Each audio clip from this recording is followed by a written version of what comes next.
ኮል አዲር የሬዲዮ ስርጭት ጣቢያ ነው። ጤና ይስጥልን ክቡራትና ክቡራን አድማጮቻችን እንደምንሰንብታችኋል። ዘወትር ሐሙስ በዚህ ሰዓት ከእሁድ እስከ ሐሙስ የተሰኘውን ዓለም አቀፍና ወቅታዊ ዜናዎችን በሰፊ ይዤላችሁ መቀርበው ከኮል አዲር ጣቢያ ዳዊት ጀግኔ ነኝ።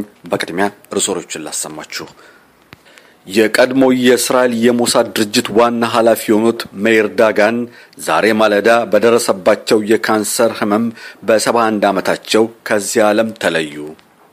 ባለፈው ሳምንት በደቡብ እስራኤል በምትገኝ የይሁዳ በረሃ ላይ ጎብኚዎች ከአሜሪካ፣ ከጀርመን፣ ከሩሲያ የመጡ አዲስ ጎብኚዎች አካባቢውን በመጎብኘት ላይ ያሉ አቅጣጫ ጠፍቷቸው ፖሊስ በአካባቢው መድረሱ፣ አንድ ካናዳዊ ግለሰብ በወታደራዊ የካናዳ ጽሕፈት ቤት ውስጥ በመግባት 3 ወታደሮችን በሳንጃ ወቅቶ ክፉኛ ማቅሰሉ፣ የሩሲያ ጦር ሰራዊት አሁንም አሳድን በመደገፍ ሶሪያ ውስጥ በመሆን መደብደቡን እንደቀጠለ ነው የሚሉት ለሳምንቱ መጨረሻ ካሉ ዋና እና ግንባር ቀደም ዜናዎች ይሆናሉ።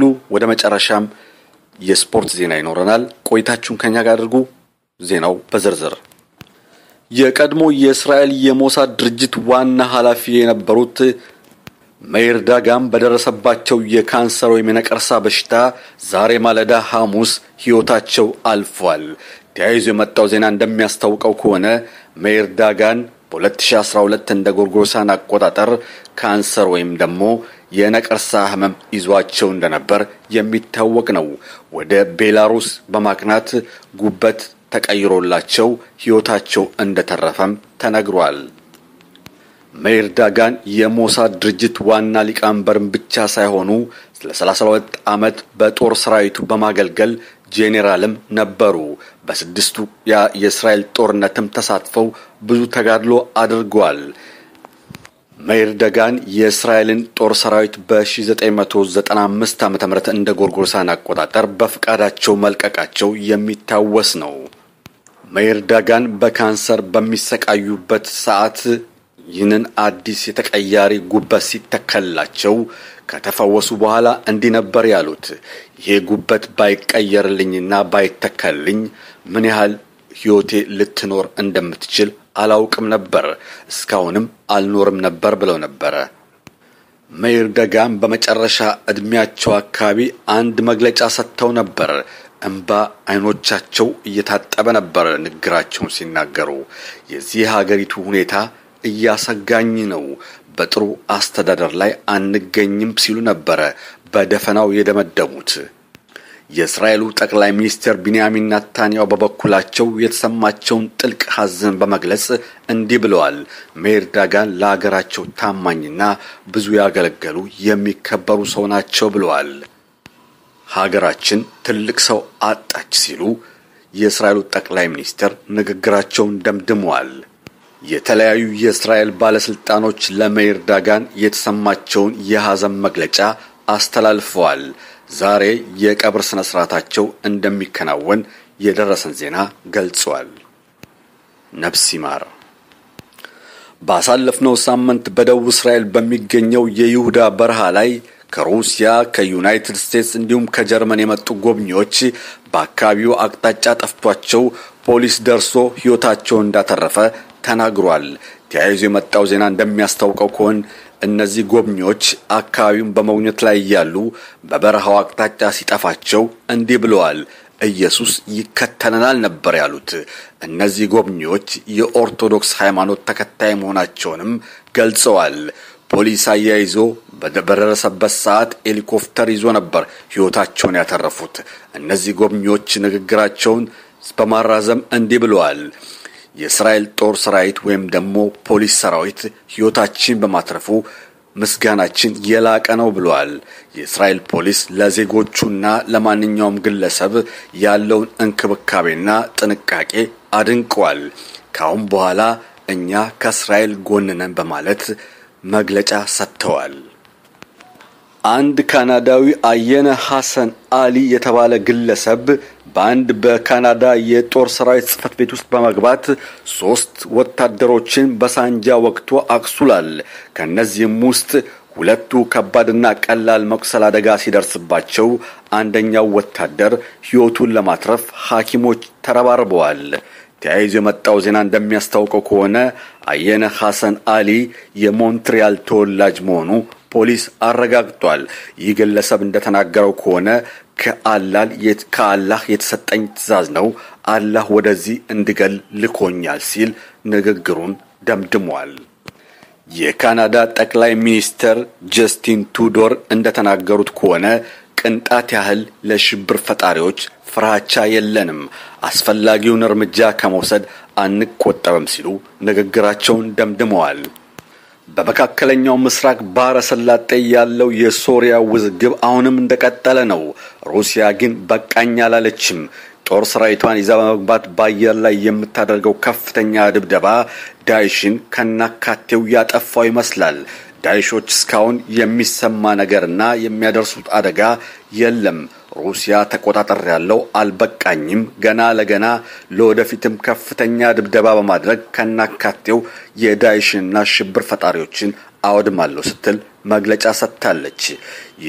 የሶሪያ የእርስ በርስ ጦርነት 5ኛ መድፍን ሆኗል። በዚህ በሶሪያ የእርስ በርስ ግጭት 5 ዓመት በደፈነው በዚህ ወቅት 25,000 የሶሪያ ህዝቦች ተገለዋል። ከ1 ሚሊዮን በላይ የሚሆኑ ዜጎችም ለስደት ተዳርገዋል። በሽር አሳድ የሶሪያው መሪ ግን አሁንም የሩሲያን ጦር ሰራዊት በመንተራስ ለወደፊቱ እንደገና መንግስታቸውን እንደሚያቋቁሙ ተስፋ አላቸው። ሩሲያ ቀኝ እጃቸው እንደሆነችም እየገለጸች ነው። አሜሪካኖች ግን የሩሲያን ድብደባ በመደገፍ ላይ ይገኛሉ። የሶሪያ ህዝብ ስደትና እልቂት ግን ዓለምን የጨነቀው አይመስልም።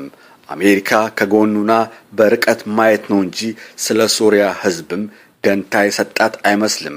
ሩሲያ ግን የአምባገነንነትን በመያዝ በዓለም ላይ ማንም አይናገረኝም በማለት ይመስላል ድብደባዋን እንደቀጠለች ነው። ሰላማዊ ሰዎች፣ ህፃናቶች፣ አዛውንትን አይለይም የሩሲያ ጦር ሰራዊት ሲደበድብ። የሶሪያ ህዝብ ግን የዓለም አለህ እያለ ድምጹን እያሰማ ነው። ሮሮውን በማሰማት ላይ ይገኛል። መልስ የሚሰጥ ግን እስካሁን ማንም የለም። ለወደፊቱ ግን በሽር አልአሳድ የሶሪያው መሪ በዓለም ፍርድ ቤት እንደሚቆሙ አይቀሬ ነው። ይህንን አሳድ የተገነዘቡት አይመስልም። በመጨረሻም ስፖርት። አትሌቲክስ በዘመኑ የሚያመጣው ጉዳት ከፍተኛ የሆነ መጥቷል።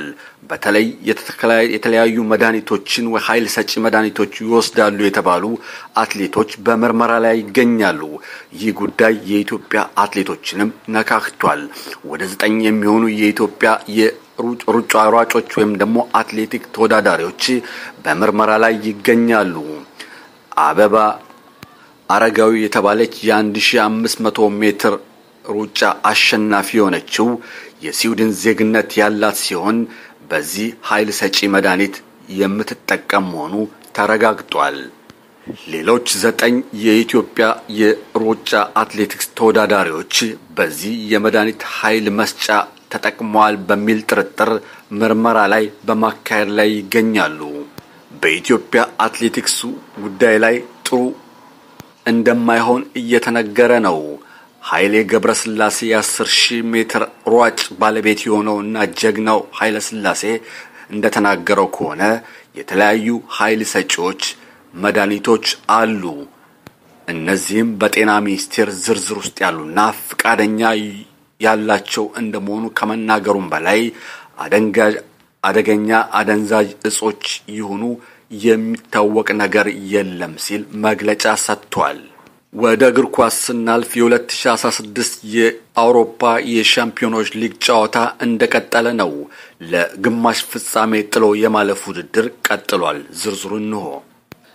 ባሳለፍነው ማክሰኞ ማንቸስተር ሲቲ ከዲናሞ ኬቭ ጋር ባደረገችው ጨዋታ ባዶ ለባዶ በሆነ ውጤት ተለያይቷል።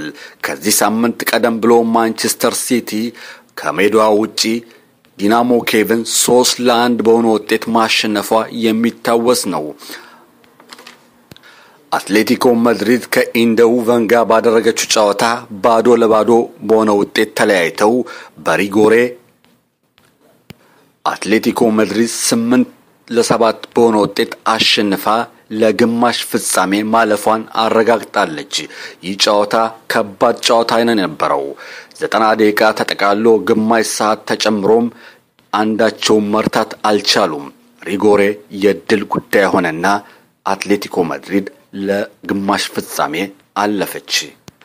ትላንት ረቡዕ ባርሴሎና የእንግሊዙ አርሴናል ጋር ባደረገችው ጨዋታ 3-1 በሆነ ውጤት ፍጹም የበላይነትን በመቀዳጀት በማሸነፍ ለግማሽ ፍጻሜ ማለፏን በ100% አረጋገጠች። አርሴናል በሜዳቸውም ላይ የተሸነፉ መሆኑ የሚታወስ ነው። ባርሴሎና በሜዳዋ ላይ በደጋፊዎቿ ፊት ፍጹም በተረጋጋ ሁኔታ በመጫወት 3-1 በሆነ ውጤት ጥላ አልፋለች። ባየርን ሚንሄን ከጁቬንቱስ ጋር ያደረገችው ጨዋታም ከባድ ጨዋታን የነበረባት። ባየርን ሚንሄን በሜዳዋ ላይ በብዙ ጎል ልዩነት ታሸንፋለች ብሎ ቢጠበቅም አልተሳካም። የመጀመሪያዎቹን 5 ደቂቃዎች ሳያልፉ ነበር 2 ጎሎችን ጁቬንቱስ በማስቆጠር የበላይነትን የተቀዳጀችው። ጨዋታው 90 ደቂቃ እንደመቀጠሉ ባየርን ሚንሄን አስፈላጊውን እንክብካቤና ጥንካሬ በማሳየት 2 ጎሎችን በማስቆጠር አቻ ሆነው ጨዋታው ተፈጽሟል። ከባድ ጨዋታን የነበረው ባየርን ሚንሄን በሜዳቸው 2 ጎል አስቀድሞ በማስቆጠሩ አደናቅጧቸው ነበር። ሆነም ቀረም ባየርን ሚንሄን በጣም በመጫወት ቶማስ ሙለር በአለቀ ደቂቃ ላይ 1 ጎል በማስቆጠር ነበር 90 ደቂቃውን 2-2 በሆነ ውጤት ያጠናቀቁት። ግማሽ ጨዋታ ማለትም ግማሽ ደቂቃ ተጨምሮ በተደረገው ጨዋታ ባየርን ሚንሄን 2 ጎል በማስቆጠር 4-2 በሆነ ውጤት በማሸነፍ ለግማሽ ፍጻሜ ማለፏን አረጋግጣለች። ጁቬንቱስ ግን ድካማቸው ሳይሳካ በመቅረት አንገታቸውን ደፍተው ከሜዳ ወጥተዋል። ክቡራትና ክቡራን አድማጮቻችን ለሳምንቱ መጨረሻ ያቀረብኩላችሁ ዜና በዚህ ይፈጸማል። እስከ ፕሮግራማችን ፍጻሜ ድረስ አብራችሁ ስለቆያችሁ እያመሰገንኩኝ ከኮል አዲር የምሰናበታችሁ ዳዊት ጀግኔ ነኝ። መልካም የሳምንት መጨረሻ ይበያላችሁበት። ጤና ይስጥልኝ።